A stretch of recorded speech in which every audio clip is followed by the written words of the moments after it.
سے دلوائے گی تم کو جنت نماز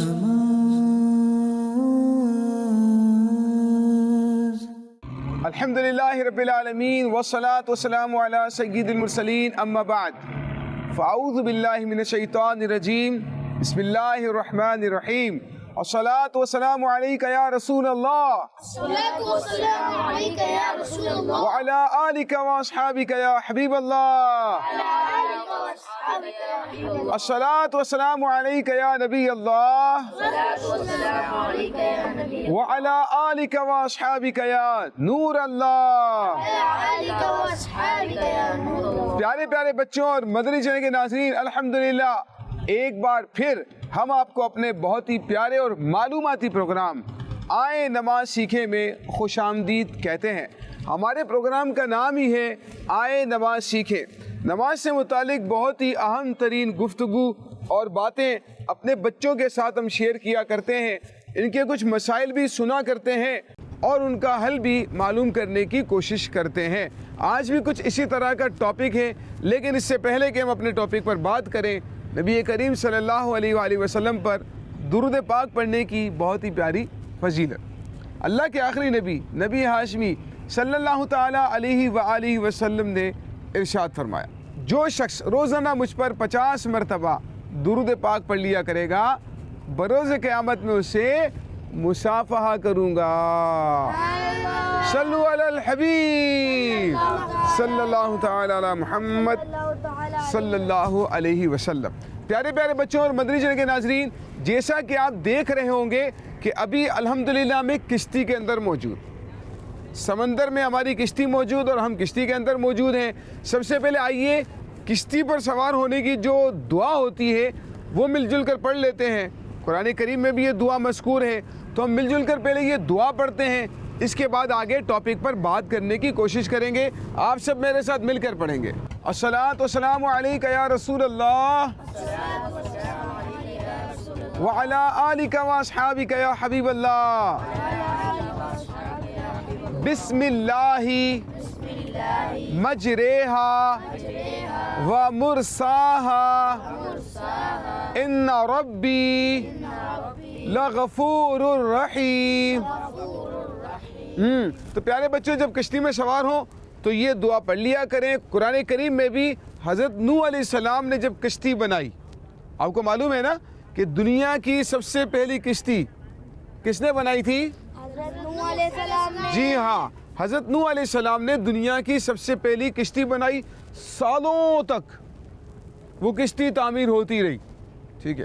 حضرت نوح علیہ السلام نے اس کشتی کو درختوں کی لکڑیاں کاٹ کاٹ کر تعمیر کیا تھا، اور اس کے اندر 3 منزلیں تھیں۔ کتنی منزلیں تھیں؟ جی ہاں، اس کے اندر 3 منزلیں تھیں، اور آپ نے اللہ پاک کے حکم سے مختلف جانوروں کو اس میں سوار کیا، انسانوں کو سوار کیا۔ جو آپ پر ایمان لانے والے لوگ تھے ان کو اس کشتی میں سوار کیا گیا۔ اور وہ کشتی کیوں بنائی گئی تھی؟ اسی لیے بنائی گئی تھی کہ اللہ رب العزت نے فرمایا تھا کہ آپ ایک کشتی بنا لیجئے، کیونکہ جن لوگوں نے آپ کی نافرمانی کی تھی، حضرت نوح علیہ السلام کی، جنہوں نے نافرمانی کی، اللہ پر ایمان لے کر نہیں آئے تھے، اللہ پاک نے ان پر عذاب نازل کرنا تھا۔ اسی لیے حضرت نوح علیہ السلام کو حکم دیا کہ آپ کشتی بنا لیں۔ جب اللہ تعالیٰ کی طرف سے طوفان آئے گا، جب اللہ تعالیٰ کی طرف سے وہ پانی آئے گا جس میں سارے لوگ ڈوب کر ہلاک ہو جائیں گے، تو جو کشتی ہے نا وہ پانی کے اوپر پھر سفر کرتی رہے گی، ٹھیک ہے۔ تو ہوا یوں کہ وہ پانی، یعنی آسمان سے بھی بارش ہونا شروع ہو گئی، پھر جو ہے زمین سے پانی نکلنا شروع ہو گیا، ٹھیک ہے۔ اتنا پانی بڑھا تھا کہ بڑے بڑے پہاڑ بھی اس پانی کے اندر ڈوب گئے۔ بڑے بڑے پہاڑ تھے اس پانی کے اندر ڈوب گئے۔ حضرت نوح علیہ السلام نے، حضرت نوح علیہ السلام جب کشتی بنا رہے تھے نا، تو ہوا یہ کہ جناب لوگ آتے تھے اور کہتے تھے کیا بنا رہے ہو؟ اب تو آپ پہلے نبی تھے، اب تو آپ بڑے ہی بن گئے ہیں، معاذ اللہ کارپینٹر بن گئے، اب تو مذاق اڑانے لگے۔ تو آپ نے فرمایا اللہ تعالیٰ عذاب نازل کرے گا، اور ابھی بھی تمہارے پاس وقت ہے، تو ایمان لے آؤ، اللہ پر ایمان لے آؤ اور اس کے عذاب سے بچ جاؤ۔ لیکن وہ مختلف باتیں کرتے ہیں۔ کوئی کہتا ہے جناب جب طوفان آئے گا نا تو ہم تو اس پہاڑ کے اوپر چڑھ جائیں گے، ہمیں تو کچھ بھی نہیں ہوگا۔ طرح طرح کی باتیں بنایا کرتے. حضرت نوح علیہ السلام نے جب کشتی تعمیر فرما لی, ایمان لانے والوں کو اس میں سوار کر لیا, اور جتنے بھی غیر مسلم تھے اللہ پاک کے عذاب کے اندر وہ سارے کے سارے ہلاک ہو گئے, سارے کے سارے انتقال کر گئے. پھر آپ کی وہ کشتی چلتی رہی تقریباً 3 ماہ تک وہ کشتی چلتی رہی, اور بالآخر جودی پہاڑ پر وہ کشتی ٹھہری. وہاں پر پھر جو ہے حضرت نوح علیہ السلام کے ساتھ جو لوگ آئے تھے نا, پھر ان کے, کیونکہ وہ باقی تو سارے لوگ انتقال کر گئے تھے, ہے نا, تو حضرت نوح علیہ السلام کے ساتھ جتنے لوگ آئے تھے ان سے پھر آپ کی نسل کا سلسلہ دوبارہ سے مزید آگے چلا تھا. اسی لیے حضرت نوح علیہ السلام کو آدم ثانی کہا جاتا ہے. کیا کہتے ہیں؟ جی ہاں, آپ کو آدم ثانی کہا جاتا ہے, دوسرے آدم, کیونکہ آدم علیہ السلام کے ذریعے سے ہی نسل انسانی کا سلسلہ بڑھا تھا نا. تو اس کے بعد جب سارے لوگ انتقال کر گئے, اس کے بعد نوح علیہ السلام کے ذریعے سے پھر آگے نسل انسانی کا سلسلہ بڑھا تھا, اسی لیے آپ کو آدم ثانی بھی کہا جاتا ہے.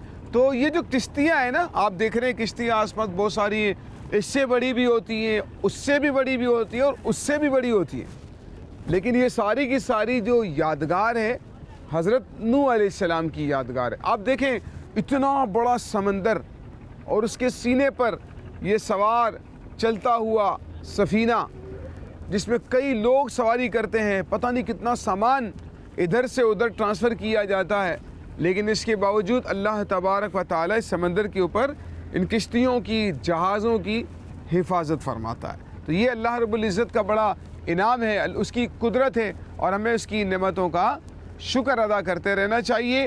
آج جو نماز کے حوالے سے ہمارا ٹاپک ہے نا, کچھ مقامی بچے بھی ہمارے ساتھ ہیں, ان کے کچھ سوالات بھی انشاءاللہ تعالی ہم لیں گے. تو آج جو نماز کے حوالے سے ہمارا ٹاپک ہے وہ ہے نماز کے فرائض. کیا ہے؟ نماز کے فرائض. جی ہاں بالکل. اب آپ شاید سوچ رہے ہوں کہ یہ نماز کے فرائض, نماز تو خود فرض ہے, نماز کے فرائض کیا ہوتے ہیں؟ جی ہاں, نماز میں بھی کچھ فرائض ہیں, اور اگر آپ نے ان میں سے کسی ایک فرض کو بھی چھوڑ دیا تو آپ کی نماز نہیں ہوگی, آپ کی نماز نہیں ہوگی. نماز کے شرائط کو بھی نہیں چھوڑ سکتے, نماز کے فرائض کو بھی نہیں چھوڑ سکتے. نماز کی شرائط 6 ہیں اور نماز کے فرائض 7 ہیں. نماز کے فرائض کتنے ہیں؟ 7. جی ہاں, نماز کے فرائض 7. پہلا فرض, نماز کا پہلا فرض ہے تکبیر تحریمہ. ابھی دیکھیں ہم نے پوری نماز آپ کو نہیں سکھانی, یعنی پریکٹیکل پوری نماز کا ہم نہیں سکھائیں گے, ہم صرف نماز کے فرائض سے متعلق کچھ باتیں سیکھیں گے, اور جلدی جلدی کچھ آپ کو سکھانے کی کوشش کریں گے کہ نماز کے فرائض کون کون سے ہیں اور ان کو ادا کس طریقے سے کیا جاتا ہے. ٹھیک ہے, تو نماز کے فرائض 7 ہیں. جو پہلا فرض ہے نا اس کو کہتے ہیں تکبیر تحریمہ. کیا کہتے ہیں؟ تکبیر تحریمہ. جی ہاں, نماز کا جو پہلا فرض ہے وہ تکبیر تحریمہ ہے.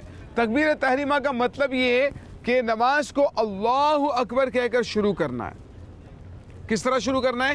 اللہ اکبر. جی ہاں, نماز کو اللہ اکبر کہہ کر شروع کرنا ہے, اور آپ کے ہاتھ کے جو انگوٹھے ہیں وہ آپ کے کان کی لو کو چھوئیں, اور آپ کے جو ہاتھ ہیں, ہتھیلیاں ہیں, وہ قبلے کی جانب ہوں گی, اور یہاں سے اللہ اکبر کہتے ہوئے آپ اپنے ہاتھوں کو باندھ لیں.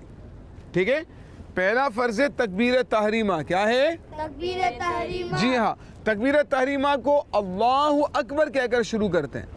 اگر کسی نے اللہ اکبر کہہ دیا تب بھی غلط, اگر کسی نے اللہ اکبر کہہ دیا تب بھی غلط. ٹھیک ہے, بلکہ کیا کہیں گے؟ اللہ اکبر. جی ہاں, آپ کہیں ذرا کیسے کہتے ہیں؟ اللہ اکبر. جی آپ کہیں ذرا کیسے کہتے ہیں؟ ان کو دیں مائک. اللہ اکبر. ماشاء اللہ. تو نماز کا پہلا فرض کیا ہو گیا؟ تکبیر تحریمہ. اگر تکبیر تحریمہ غلط ہوگی نماز ہو جائے گی اس کی؟ نماز شروع ہی نہیں ہوگی. اگر غلط طریقے سے تکبیر کہہ دی تو نماز شروع نہیں ہوگی. ٹھیک ہے, اس کے بعد دوسرا فرض ہے قیام. کیا ہے؟ قیام کا مطلب ہوتا ہے کھڑے ہو کر نماز پڑھنا, یعنی فرض نماز کو کھڑے ہو کر پڑھنا کیا ہے؟ فرض. تو پہلا فرض ہوا تکبیر, دوسرا فرض ہوا قیام. جی ہاں, کھڑے ہو کر نماز پڑھنا ہے. اگر فرض نماز بیٹھ کر بغیر کسی وجہ کے پڑھیں گے تو نماز نہیں ہوگی. نہیں ہوگی. ٹھیک ہے. اور تیسرا جو فرض ہے وہ ہے قرات. دیکھیں کچھ بچے کہتے ہیں قرت کرنا, سنا ہو نا, قرت کہتے ہیں. قرت غلط ہے, اصل تلفظ کیا ہے اس کا؟ قرات کرنا. قرات سے مطلب ہوتا ہے سورہ فاتحہ پڑھنا اور ساتھ میں سورت ملانا. لیکن سورہ فاتحہ پڑھنا جو ہے نا فرض نہیں, ٹھیک ہے, اور سورت ملانا بھی فرض نہیں. پھر فرض کیا ہے؟ پھر فرض کیا ہے؟ سوال تو یہ پیدا ہوتا ہے نا. قرآن کریم کی کوئی بھی ایک آیت پڑھنا, کیا پڑھنا؟ کوئی بھی ایک آیت پڑھنا یہ فرض ہے, ٹھیک ہے. قرآن کریم کی کوئی بھی ایک آیت پڑھنا فرض ہے. پھر سورہ فاتحہ اس کے ساتھ ملانا واجب ہے, ساتھ میں کوئی سورت ملانا بھی واجب ہے. تھوڑی سی تفصیل ہے لیکن مختصراً یہ کہ کوئی سورت ملانا بھی اس کے ساتھ واجب ہے, ٹھیک ہے. کتنی قرات فرض ہے؟ کتنی قرات فرض ہے بیٹا؟ ایک آیت. ہاں سب مل کر بولیں گے. کتنی قرات فرض ہے؟ ایک آیت. تو نماز کا پہلا فرض کیا ہوا؟ تکبیر تحریمہ. دوسرا فرض کیا ہوا؟ تیسرا فرض کیا ہوا؟ قرات. جی ہاں, آپ نے قرات کر لی. اس کے بعد آپ کرتے ہیں رکوع. کیا کرتے ہیں؟ رکوع کرتے ہیں.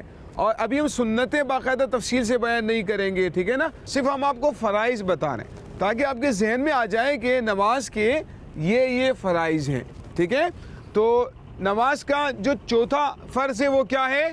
رکوع کرنا. نماز کا چوتھا فرض کیا ہے؟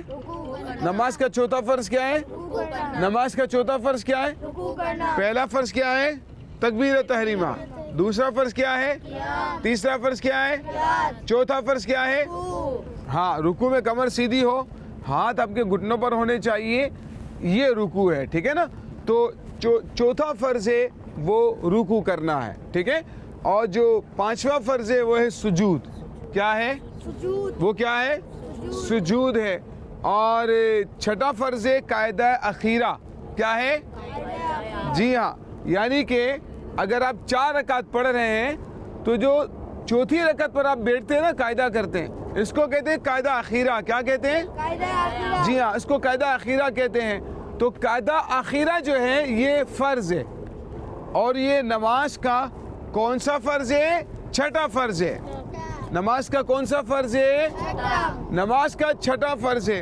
اور اس کے بعد جو 7واں فرض ہے وہ ہے خروج بسنعہ, جس کو آپ کہتے ہیں سلام پھیر کر نماز پوری کرنا, سلام پھیرنا, ٹھیک ہے نا, اس کو سلام پھیرنا کہتے ہیں. تو یہ نماز کے 7 فرائض ہیں. ایک بار میرے ساتھ مل کر دہرائیں گے, اس کے بعد انشاءاللہ ہم آپ کے سوالات لیں گے, ٹھیک ہے. پہلا فرض کیا ہے؟ تکبیر تحریمہ. دوسرا فرض کیا ہے؟ تیسرا فرض کیا ہے؟ چوتھا فرض کیا ہے؟ پانچواں فرض کیا ہے؟ سجود. چھٹا فرض کیا ہے؟ 7واں فرض کیا ہے؟ ہاں, یعنی سلام پھیرنا, ٹھیک ہے نا. یہ 7 فرائض ہیں, ان کو یاد رکھنا ہے. اگر ان میں سے کوئی بھی چھوٹ گیا آپ کی نماز درست نہیں ہوگی. یوسف بھائی, آپ سے میرا یہ سوال ہے, کیا تکبیر تحریمہ میں ہاتھوں کو کانوں تک لے جانا بھی فرض ہے؟ کان کی لو تک ہاتھوں, یہ سنت ہے, فرض نہیں. فرض تکبیر تحریمہ ہے. حضور یہ بتائیں, قیام میں ہاتھ باندھنا بھی فرض ہے؟ قیام میں ہاتھ باندھنا بھی فرض نہیں ہے. قیام فرض ہے. قیام کیا ہے؟ قیام فرض ہے, لیکن ہاتھ باندھنا فرض نہیں ہے. ہاتھ باندھنا تو سنت ہے, ٹھیک ہے. اور اس کی پوری ایک تفصیل ہے, سنت موقدہ, غیر موقدہ, یہ انشاءاللہ ہم کبھی آپ کو بتائیں گے پروگرام میں. لیکن جو ہے یہ فرض نہیں ہے ہاتھ باندھنا. قیام کرنا فرض ہے. قیام کرنا کیا ہے؟ فرض ہے. جی ہاں, اور کوئی سوال؟ یوسف بھائی, کیا رکوع کی تسبیح پڑھنا بھی فرض ہے؟ سب سے پہلے تو یہ بتائیں کہ رکوع کی تسبیح ہوتی کیا ہے, ذرا پڑھ کے بتائیں. سبحان ربی العظیم. سبحان ربی العظیم. کیا ہے؟ سبحان ربی العظیم. جی ہاں, سبحان ربی العظیم ہے. یہ تسبیح کتنی بار پڑھتے ہیں؟ 3 بار پڑھتے ہیں. اور تو یہ تسبیح پڑھنا فرض نہیں, سنت ہے. کیا ہے؟ سنت. ہاں, دیکھیں فرض جو ہے نا رکوع کرنا ہے, اور ساتھ میں تسبیح پڑھنا جو ہے یہ سنت ہے. لیکن سنت موقدہ ہے, پڑھنا بھی ضروری ہے, ٹھیک ہے نا. یعنی کہ تو سجدے کی تسبیح ہو گئی, رکوع کی تسبیح ہو گئی, ان کا پڑھنا بھی ضروری ہے, لیکن فرض نہیں ہے, ٹھیک ہے. فرض رکوع کرنا ہے. یوسف بھائی, ہر رکعت میں 2 سجدے کرنا فرض ہے, کیا ایک فرض کا ایک سنت ہے؟ دیکھیں ہر رکعت میں 2 سجدے کرنا فرض ہے. کتنے سجدے فرض ہیں؟ 2. جی ہاں, ہر رکعت میں 2 سجدے کرنا فرض ہیں. جی ہاں, اور سنت نہیں کہہ سکتے اس کو, ٹھیک ہے نا. ہر رکعت میں 2 سجدے کرنا فرض ہیں. اسی لیے ہر رکعت میں, مثال کے طور پر اگر آپ 2 رکعت پڑھ لیں تو ٹوٹل کتنے سجدے کریں گے آپ؟ 4. پہلی رکعت کے 2 سجدے اور دوسری رکعت کے 2 سجدے, کتنے ہو گئے؟ 4 سجدے ہو گئے. اور اگر آپ 4 رکعت پڑھنا چاہ رہے ہیں تو کتنے سجدے کریں گے؟ 8 سجدے ٹوٹل کریں گے. ہر رکعت میں 2 بار سجدے کریں گے. لیکن رکوع کتنی بار ہوتا ہے؟ 1 بار. سجدے کتنی بار ہوتے ہیں؟ 2 بار. رکوع اگر کسی نے 2 بار کر لیا تو بھی غلط, سجدہ کسی نے 1 بار کر لیا تو بھی غلط. تو جتنا کہا گیا ہے اتنا ہی عمل کیا جائے گا. سب بھائی قاعدہ اولا اور قاعدہ آخرہ میں کیا فرق ہے؟ کیا فرق ہے؟ دیکھیں قاعدہ اولا کا مطلب ہوتا ہے پہلا. کیا ہوتا ہے؟ جیسے درجہ اولا, درجہ ثانیہ, ہے نا. تو اولا کا مطلب ہوتا ہے پہلا, اور اخیرہ کا مطلب ہوتا ہے آخری, یا دوسرا بھی کہہ سکتے ہیں اس کو, ٹھیک ہے نا. لیکن اخیرہ کا مطلب ہوتا ہے آخری. اولا کا مطلب ہوتا ہے پہلا, اخیرہ کا مطلب ہوتا ہے آخری. جب آپ 4 رکعت پڑھتے ہیں نا, جیسے آپ مثال کے طور پر عشاء کی نماز پڑھ رہے ہیں, 2 رکعت پڑھنے کے بعد آپ بیٹھتے ہیں نا, 4 رکعت پڑھنی ہے, آپ 2 رکعت پڑھ کر بیٹھیں گے تو اس کو کہتے ہیں قاعدہ اولا. کیا کہتے ہیں؟ جی ہاں. پھر تیسری کے لیے کھڑے ہو جائیں گے, پھر چوتھی رکعت بھی پڑھیں گے, اور چوتھی رکعت پر آپ بیٹھ جائیں گے, ٹھیک ہے. 4 رکعت پڑھنے کے بعد بیٹھ جائیں گے. یہ ہے قاعدہ اخیرہ, آخری قاعدہ. تو پہلے والا جو قاعدہ تھا اس کو کہتے ہیں قاعدہ اولا, اور جو بعد والا قاعدہ تھا اس کو کہتے ہیں قاعدہ اخیرہ. اور قاعدہ اخیرہ فرض ہے, قاعدہ اولا فرض نہیں, قاعدہ اولا واجب ہے, ٹھیک ہے. اور قاعدہ اخیرہ میں سلام پھیرنا ہوتا ہے ہمیں. پیارے پیارے بچوں, مدنی چینل کے ناظرین, یہ تھا ہمارا آج کا ایپیسوڈ آئے نماز سیکھیں کے بارے میں, جس میں ہم نے آپ کے سامنے نماز کے فرائض سے متعلق بڑی اہم ترین گفتگو کی ہے. اللہ رب العزت ہمیں ان باتوں کو یاد رکھنے کی اور عمل کرنے کی توفیق عطا فرمائے. آمین بجاہ نبی الامین صلی اللہ علیہ وآلہ وسلم. صلو علی الحبیب صلی اللہ تعالی علی محمد صلی اللہ علیہ وسلم. سے دلوائے گی تم کو جنت نماز.